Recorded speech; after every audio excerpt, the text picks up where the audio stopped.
Hey guys, alam ko excited na kayo na makapag-abroad at masaya ka dahil nakapag-apply ka na ng passport at kung sa mga oras na to ay may passport ka na, good yan. Kaya ano pang hinahantay natin? Excited na ako, mag-job hunting na tayo. Psst, psst. Ako yung future Echo.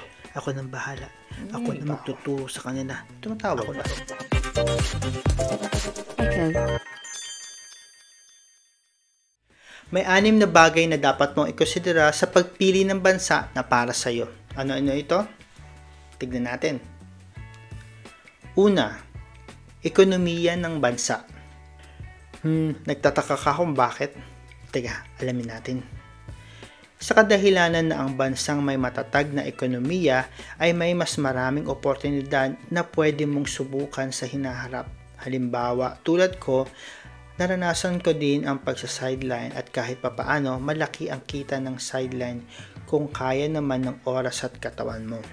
Kung matibay ang ekonomiya ng bansa na pupuntahan mo, may kapanatagan ng loob mo na kahit papaano ay hindi ka mawawala ng trabaho kapag nag-recession o paghina ng ekonomiya. Pangalawa, mga benepisyo at kondisyon ng trabaho. Natural lang na pipiliin mo ang may mataas na sahod or pasweldo, pero dapat alamin mo rin ang mga pasikot-sikot sa lugar na iyong pagtatrabahuhan. Halimbawa, sahod. Dapat pumantay ang bigat ng trabaho sa taas ng pasweldo. Hindi ka pumunta sa abroad para lang umalis ng bansa, kundi para kumita at mag-ipon. Alamin mo din ang health benefits tulad ng insurance at ang mga sakop nito. Kasama ba ang insurance ng dental at mga gamot o ilang percent ba ang coverage pag na-admit ka at nagkasakit? Madalas ang isang OFW ay may 30 to 35 na araw ng bakasyon kada taon. Pero syempre, depende pa din yan sa field ng trabaho mo at oras ng pagpasok. Pangatlo, kultura at wika. Pag-aralan ng wika at kultura ng bansang pupuntahan para mas madaling maka-adapt sa mga lokal na bansang iyong pupuntahan. Sa personal experience ko bilang isang nurse, kumuha kami ng German language class at nag-exam para sa pagkakaroon ng lisensya dito sa Germany. At pagpunta rito, bilang isa rin ito sa mga requirements para makakuha ng working visa.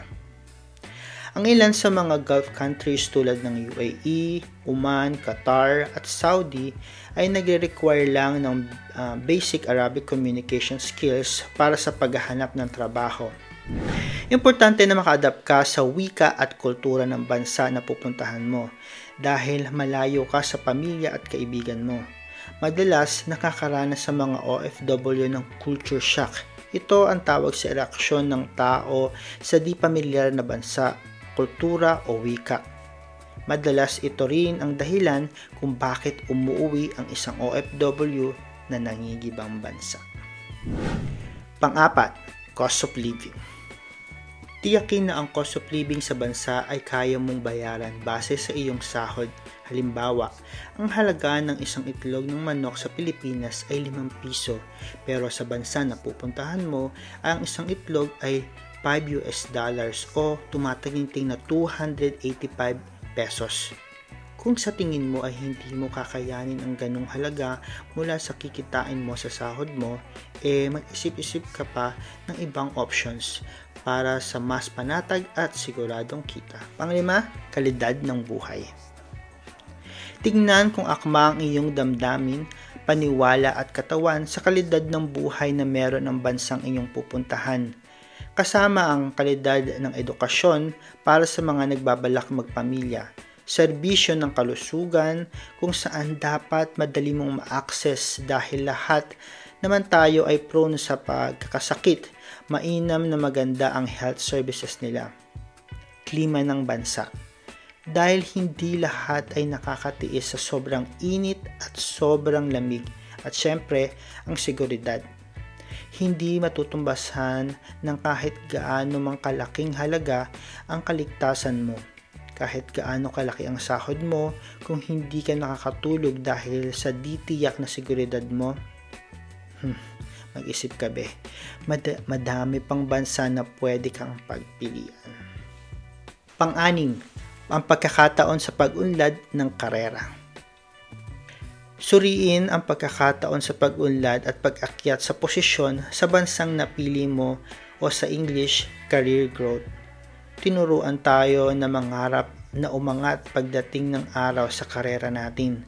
Kaya kung ang trabaho mo ay nag-o-offer sa iyo na pwede kang maging supervisor or manager sa future, ay magandang senyales ito na maganda ang pamamalakad ng kanilang kumpanya.